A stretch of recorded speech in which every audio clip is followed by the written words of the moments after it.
বিভিন্ন সরকারি চাকরির পরীক্ষায় বাংলাদেশের আইন বিভাগ থেকে যেসব প্রশ্ন বারবার আসে সেগুলো হলো জাতীয় সংসদের প্রতীক শাপলা এবং জাতীয় সংসদের 1 নং আসন হলো পঞ্চগড় জেলায়, 300 নং আসন বান্দরবান জেলায়।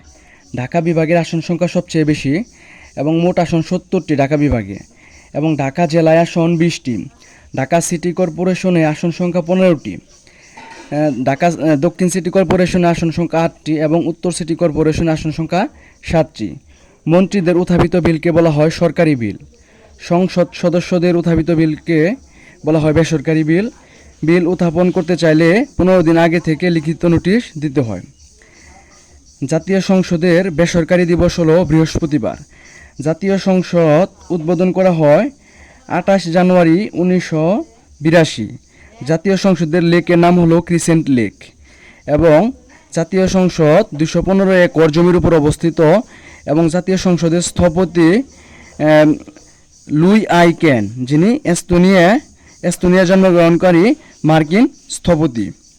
জাতীয় সংসদ 9 তলা ভবন বিশিষ্ট এবং এর উচ্চতা হলো 155 ফিট। এবং জাতীয় সংসদের সংসদ নেতা বলতে বোঝায় সংসদের সংখ্যাগরিষ্ঠ সদস্যদের আস্থাভাজন নেতাকে।